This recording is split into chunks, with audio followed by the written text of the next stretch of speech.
Maleximo! Ladies and gentlemen, welcome to the top 16 of the Crush Card Cup. I'm Maleximo, joined by Joseph Rothschild, MBT Yu-Gi-Oh! For another electrifying commentary. Before we get to that, though, I do want to give you guys the top 16 breakdown from this event. We had 8 Eldritch, 3 Adamancipator, and then 1 of each Salamangreat, Mech Knight Invoked, Altergeist, Zombies, as well as Zoodiac. So a very interesting top cut here. Can't really say we're too surprised with the Eldritch and Adamancipator taking up almost 75% of the chart here. Players up till the top 16 were able to switch decks in between rounds, but then they're locked in for top 16. So these are the decks you're going to be seeing a lot of. If you haven't already watched the other feature match, you get to see one of those other rogue decks in action here, and for this feature match, you will as well. Joseph, any quick thoughts before we get to the commentary? Not surprised to see a ton of Secret Slayers decks, of course. They've been proven to be far more capable than anything printed previously and currently legal. I am excited to see all of the rogue decks and how they will fare going into this top cut. I mean, we've already cast one of them, and it was absolutely fantastic, so I hope that this one won't disappoint either. All right, so without further ado, let's go ahead and kick on over to your feature match. We have a pretty interesting one, Josh on Zoodiac. This was a deck that a lot of people were excited to see having the chance to make top 16 just a few rounds ago in that other feature match. You can check out that one as well. Going up against Simon on Adamancipator. This is what a lot of people see as the best deck of the format. Interestingly enough, though, a lot of people are in Eldritch here for the top cut, and pretty much almost everyone except for about 1 or 2 people played the same deck throughout the tournament, so we're gonna see if that paid off. Looks like Simon's going first with Adamancipator, and so you got to be feeling very favorable if you are Simon at this point. Don't want to call most of its matches die roll dependent, but nice to win the die roll accordingly. Also nice to find Koakai Myru Guardian off of your first Adamancipator activation. Seems good. As long as you have 1 extender, you won't have to waste that Guardian on anything, and it looks like we do. We'll go from Adamancipator Seeker, hopefully into a 4, so we can overlay for Gallant Granite, or a Doki Doki, which translates into a 4 eventually. Could this have been like a better series of excavations from Simon here? I mean, your first one is Quackimir Guardian, so that insulates you from basically everything. And then your second one gets you into a Doki Doki. I mean, that's just, I mean, granted, that could have been something else, but like, you also have Hali Fibrax plays here, which we see coming down from, Simon here. That's going to grab our O-Lion, and now we're just going to get to see all the shenanigans. This is Eternity Code, so there is the Link Ross, and now we get to see what this deck just can do. So, while a lot of Eldritch decks are going from Halqifibrax into 001 and Auroradon, a lot of Adamancipator deck lists, as a result of having fewer zones and wanting to devote less space in the extra, are going from Halqifibrax into Mecha Phantom Beast O-Lion, into Linkcross, into Martial Metal Marcher, which allows you to target a tuner in your graveyard and special it in defense position, negating its effects. Here we don't have the zones for it, so we're just going to go for the O-Lion effect and a copy of Link Spider, and from here you can make an Appaloosa, you can make a Union Carrier, you can do just about anything.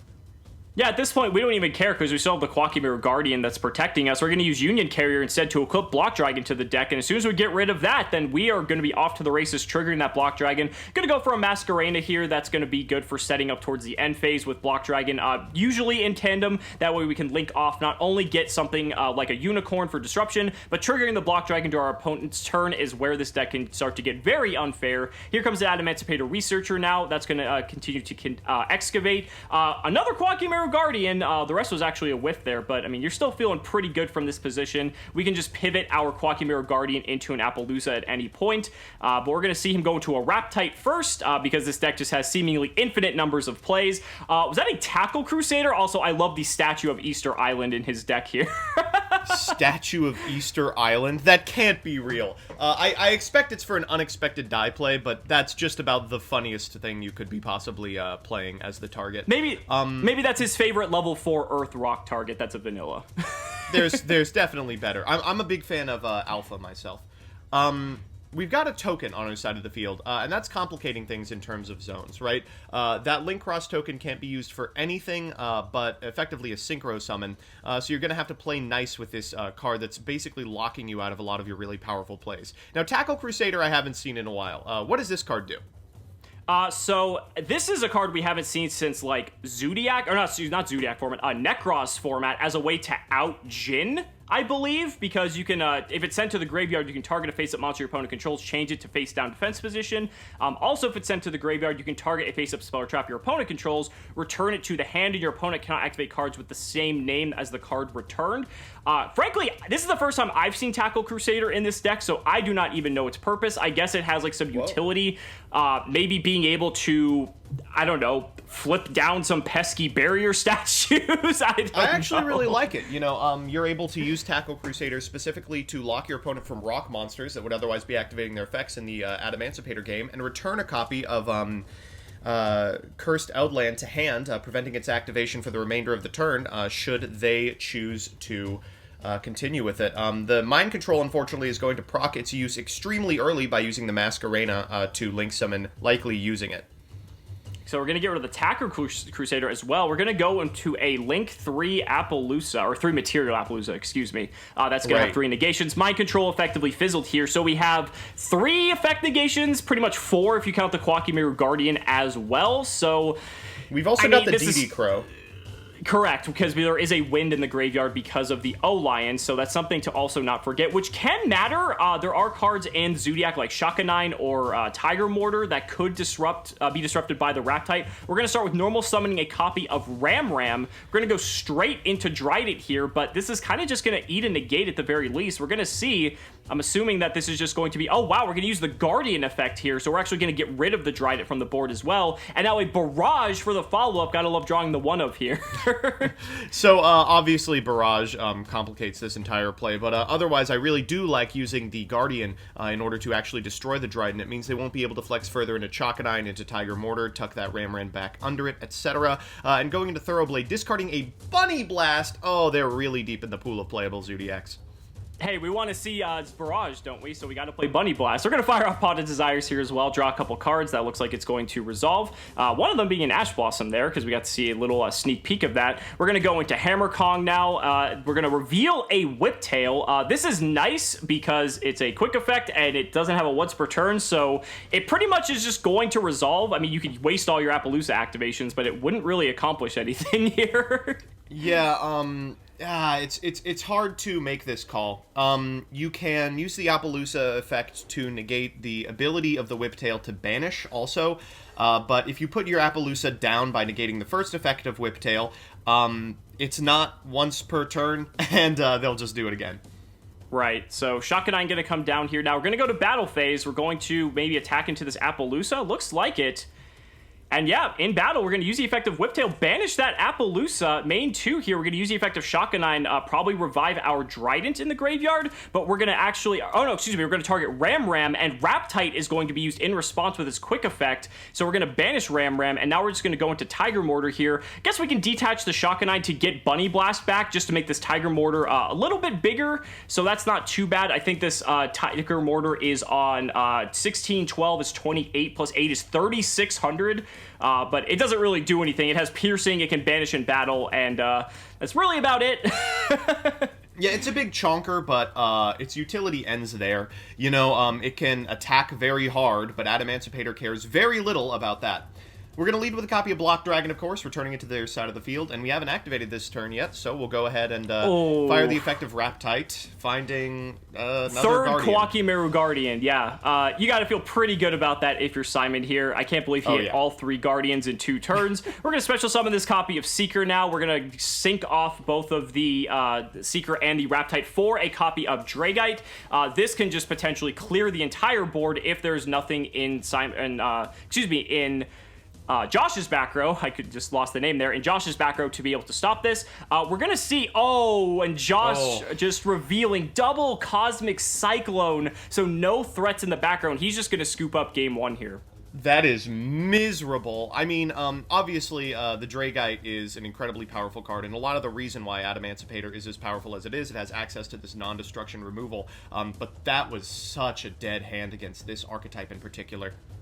All right, so we're going to start off with Tenki here from Josh. He has the ability to go first here. We're going to normal summon this copy of Thoroughblade, use its effect, most likely pitch the Ram to draw a fresh card. I just love how this deck has a way to do that. We're going to go into Shakanine, detach to most likely bring back the Ram, and then that way we would be able to make a Drident to pop the Ram a little bit later on, and it looks like that's what we're going to do here. We're actually going for an extremely cool line that I hope we're about to see. Nope. It doesn't look like couldn't make the Megaclops. Yep, no Megaclops, unfortunately, here. I knew exactly where you were going with that as well, but it looks like no Megaclops this turn, but Trident Ram set 1 pass, is that really going to be enough? Oh, man, this is rough. So, Analyzer is fine. On Summon, it looks like we'll probably be firing the Dray Guide and saying, alright, you're going to need a normal summon that enables your plays, or else I'm going to walk with this set. And unfortunately, Unexpected Die does summon from deck and is going to represent that rock monster on field. To be fair, I did really like that play, as we talked about in length. What is this? Angel Trumpeter? It's a play. Whoa! It's a tuner. It's an Earth level 4 tuner. Oh, this is sick. So anyone who's played Duel Links remembers this, I think, was a big deal when it came out, just by virtue of being a normal summonable level 4 tuner. Unexpected Dying into this card translates into Raptites, insulates your plays later because it's a rock monster. We get to activate the effect of Doki. That's a fine target for Valor, but unfortunately is not going to put a stop to the plays. And so here we're seeing the Tackle Crusader is going to flip down Trident. Again, Trident was already used up, so that doesn't matter too much. Could potentially, I guess, if there's a Whiptail in Josh's hand, for instance, because then that way, if they go to battle, it would potentially stop that from triggering. But got to see a pretty cool use of Tackle Crusader there being fodder for the Doki Doki. And a Book of Moon type effect, depending on what deck you're playing against, could force some sort of interaction or a move from your opponent that they may ordinarily not like. So Tackle Crusader actually showing to be pretty useful here. Looks like we're just going to go into Hyled Fibrax. It's got utility against both top decks. It seems like a pretty dope choice. And an Ash Blossom for this copy of Needle Fiber. So basically, Josh just had all the hand traps in hand to be able to stop this. We've already normal summoned from Simon's side of the field here. Do we have a Gigantes? Okay, so not out of it yet, but we're definitely low on resources at this point. So, we can't get over the Ram, but we can send the Trident to the graveyard at the very least. This is not ideal, but still might be enough. I think at this point, yeah, I was going to say we go to Unicorn and just spin away the Ram. I was about to say, I think it's highly unlikely that that Ram survives because that represents just a full slew of Zoodiac combos here. Josh might have a response here before the Unicorn. I think Simon was getting a little bit ahead of himself here, and there's a Solemn Judgment for the summon of the Unicorn. Yeah, so correctly identifying that putting the Ram back into the deck is the way that you lose the game. It's really frustrating, but this new version of Zoo just lacks the ability to refuel the material in its hand as a result of, having Broad Ball. Oh, man. Well, so Zoodiac is an incredibly consistent engine, but a lot of the reason this deck is playable isn't because Trident was unbanned, although certainly that helps. It's because Avarice was put to 3, and no deck can go through its entire extra, triggering an Avarice faster than Zoodiac. And this is great, too, because not only do you get to put your resources back, not only do you get to draw 2 cards, but most importantly, Trident is back in the extra deck, and we drew Pot of Desires off of that Avarice, so now we get to draw even more cards. We just went from 2 cards to 4, just like that. Trident's loaded again, and I think we can actually maybe go into a Megaclops play here if we so desire. We're going to go into Chakanine, then Hammer Kong, then Tiger Mortar, then Trident. Oh, and we're just going to set 1 pass. Oh, no. I mean, for what it's worth, this is pretty good. Yeah, I mean, again, Simon only has 2 cards to work with. His graveyard isn't particularly strong at this point. I mean, I guess he has fodder for signs. He's got some things he can do here, but only on 2 cards, 2 back row as well. And Simon's just going to pass. This is a weird one. I don't exactly know where you go from here. Zoodiac has a bit of trouble closing out games, and it looks like another pass. I mean, if you're not putting pressure on your opponent, you're in a bad spot. Okay, so Kwakimeru Guardian here.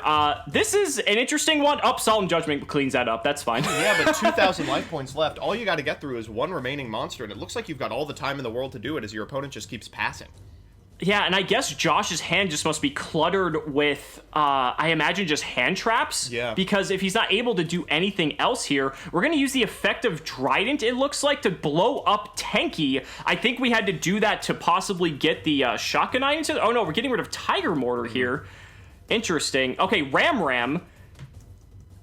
So let's see, we're going to normal summon this Ram, go into Shakanine. We can use the effect of Shakanine. Oh, we can actually bring back the Tiger Mortar that we detached for Trident, and this would represent a Megaclops. I mean, is that what you want to do? Does Okay, does Adamancipator have a way to adequately deal with Megaclops, I guess is the question. Well, Josh is going for it, so hopefully not. We're gonna find out, I suppose. So this is the new win condition, quote-unquote, for Zoodiac, Infinitrack Fortress Megaclops, a card that no one ever thought would see the light of day. Oh, that makes sense. There's a second Pot of Avarice. Yeah. Well, that explains why the plays were being done in the way that they were being done. You gotta get the cards into the graveyard in order to activate Pot of Avarice. Right, so now Pot of Avarice, again, we get to refuel our hand with more cards, but more importantly, get that Trident back into our extra deck to be used. Megaclops is going to swing in for half of Simon's life points here, and just another set card and pass. If you're Adamancipator, how do you out a Megaclops, which basically is unaffected by all other monster effects except Xyz monsters? Well, you are playing Xyz monsters, but I don't think it's going to matter. They're not the kind that can walk over Megaclops. Boral Sword actually can walk over Megaclops. It won't decrease the attack of Megaclops, but will gain attack, and that might be enough. Whoa, especially if they're at 1,000 life points. Well, this actually shouldn't work because Adamancipator Analyzer's effect to activate is it is an effect. This is not a normal summon or a special summon that's inherent coming from Analyzer. It's an effect, and Judgment cannot negate monster effects. So Josh getting a little bit trigger happy here. So this Analyzer will resolve, but we're going to see a normal summon of Quacky Mirror Guardian. So this is able to be Judgmented, and to be fair, I don't know, like, do you have to Judgment this, really? Maybe. It's a hard call to make, for sure.